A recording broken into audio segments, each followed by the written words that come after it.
que Jesus é esse que precisa implorar a aceitação humana. Este não é o Cristo apresentado na Escritura, não é o Deus vivo e todo-poderoso. Na verdade, Ele é quem aceita pecadores, não o contrário.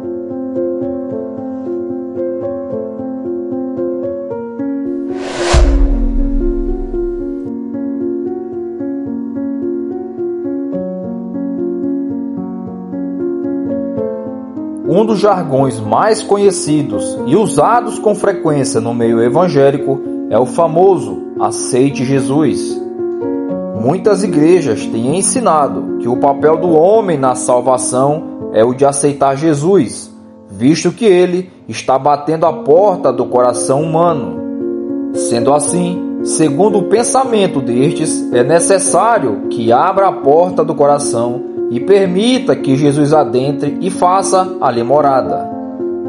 Destaco aqui que existem pessoas que utilizam o termo aceitar Jesus, mas entendem que é impossível que o homem por si só faça isso.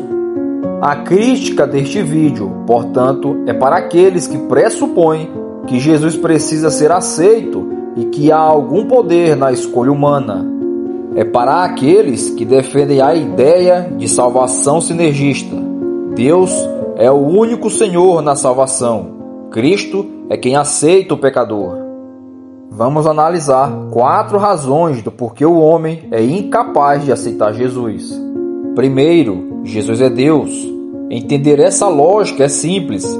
Basta que pensemos um pouquinho. Se de um lado temos o ser de Deus, que é santo, justo, perfeito, todo-poderoso e soberano, e do outro lado temos um que é totalmente pecador, sujo, falho e incapaz de fazer o bem, Romanos capítulo 3, versículo 10 a 18, quem tem, diante dos currículos apresentados, a capacidade de aceitar? Obviamente que Jesus, o Deus eterno. Para que fique mais claro, basta lembrarmos das suas palavras em João capítulo 15, versículo 5, onde afirma: "Sem mim nada podeis fazer". Quando ele utiliza a palavra nada, significa literalmente nada, inclusive o ato de aceitar o próprio Rei da Glória. Se contarmos para alguém do passado, lá nos primeiros séculos, que pessoas pensam ser capazes de aceitar ou rejeitar o próprio Deus, será motivo de espanto e de até zombaria. Nem mesmo na cultura pagã é visto esse tipo de posicionamento, onde a criatura divina se submete à criatura humana. É possível que Deus se faça carne, se torne homem, mas o homem não é capaz de tornar-se Deus. No fim das contas, Deus é soberano, e a Escritura afirma que nenhum dos seus planos podem ser frustrados. Jó capítulo 42, versículo 2. Segundo, Jesus não está à porta do coração do homem pedindo para entrar. É também muito utilizado para defender a ideia já mencionada acima, o texto de Apocalipse capítulo 3, versículo 20, com a alegação de que Jesus está sim pedindo uma chance ao pecador, clamando para que abra o coração e permita que o Todo-Poderoso entre. Entretanto, esse argumento é inválido, tendo em vista que o capítulo 3 de Apocalipse apresenta uma série de cartas direcionadas à igreja, ou seja, cristãos convertidos, nascidos de novo, e não aos ímpios condenados sem salvação. Esse texto foi direcionado para a igreja de Laodiceia, uma igreja chamada de morna. João afirma que essa igreja não é nem quente nem fria. Confira no versículo 15. Entendemos que essa igreja era sim uma igreja verdadeira e que nesse contexto recebia uma forte exortação do apóstolo João.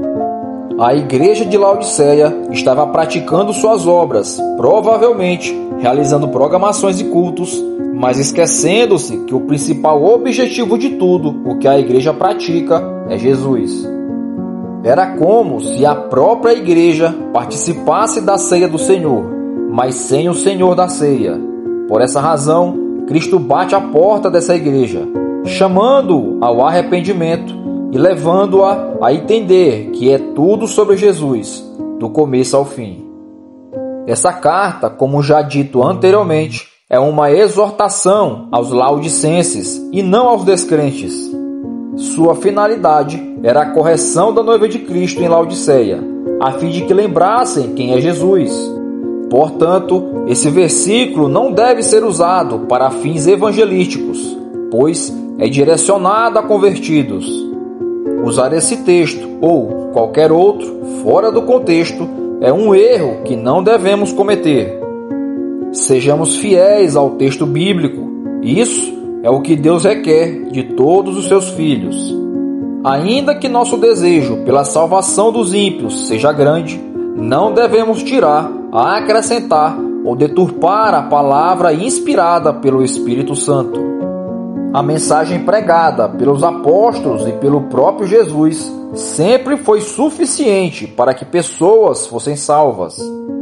É fato que pessoas podem ser salvas em lugares onde a mentira é propagada, porém, jamais serão verdadeiramente convertidas sem ouvir a palavra fiel do Evangelho.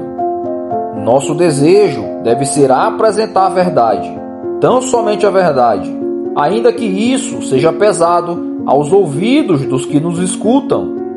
Jesus não bate a porta de corações de pedra. Seu toque tem como objetivo despertar os corações já regenerados. Terceiro, o homem morto é incapaz de aceitar alguma coisa. Muitos usam a ilustração de que a salvação é como um presente, mas com a premissa incorreta. Os que usam tal ilustração afirmam: a salvação é um presente que Deus concede e cabe a você escolher se aceita ou não esse presente. Quando afirmo que a premissa é incorreta, me refiro ao fato de quem está recebendo o suposto presente.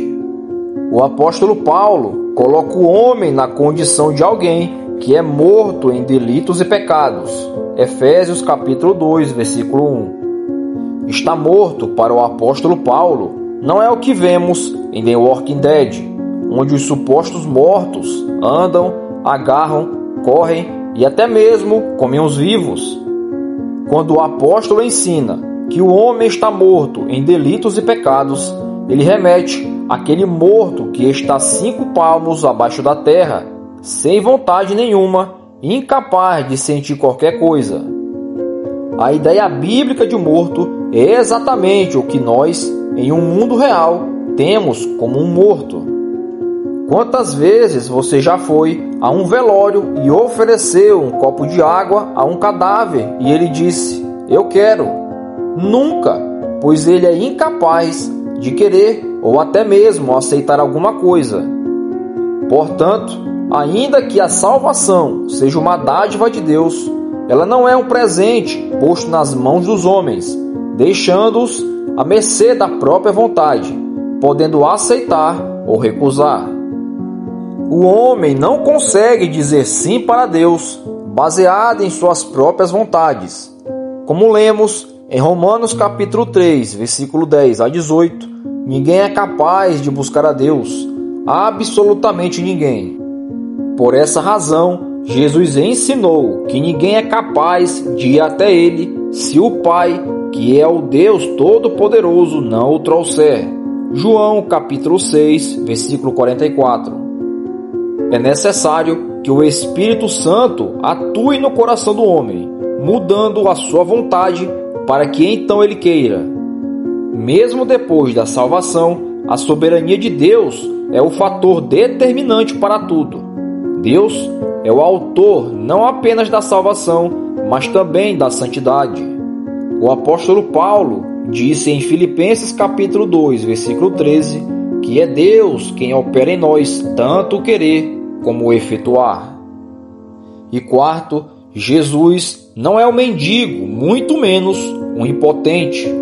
O argumento trazido pelos adeptos desse ensinamento é o seguinte: para que Jesus opere na vida do pecador, é necessário que primeiro esse pecador permita, aceite. Depois que aceitar, Cristo passa a realizar a obra de salvação. Isso não é verdadeiro, é falso, mentiroso. Quando Paulo orienta Timóteo, ensinando como deve se portar quanto às coisas deste mundo, diz que Jesus é o único poderoso Senhor, Rei dos reis e Senhor dos senhores. Aquele que tem, ele é só a imortalidade e habita na luz inacessível. 1 Timóteo capítulo 6, versículo 15 a 16. Ora, como aquele que é chamado de único poderoso Senhor, Rei dos reis e Senhor dos senhores, precisa da aceitação do homem para alguma coisa? Quem está no comando de um reino é o rei ou seus servos? Claramente é o rei. Jesus é rei e por isso ele é quem precisa aceitar o homem. Ao pregar o evangelho para o velho fariseu Nicodemos, Cristo afirma: o homem não pode receber alguma coisa se não lhe for dado do céu. João capítulo 3, versículo 27. A afirmar que é o homem quem tem poder para aceitar ou rejeitar a salvação é dizer que Jesus mentiu quando disse tais palavras àquele mestre da lei. Jesus não mente, ele é a verdade. Devemos dizer aos incrédulos que clamem a Jesus, peçam misericórdia e implorem para que ele os aceite.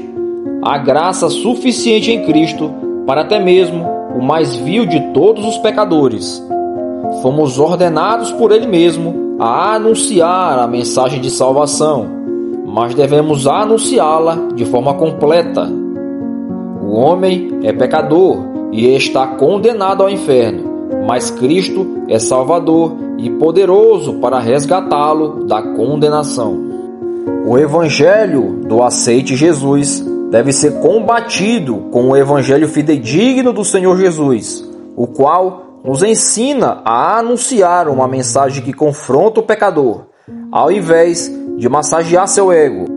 Se você é um cristão hoje, não se canse de agradecer a Deus por esta dádiva, pois é graças a Jesus que fostes aceito e se tornou uma nova criatura.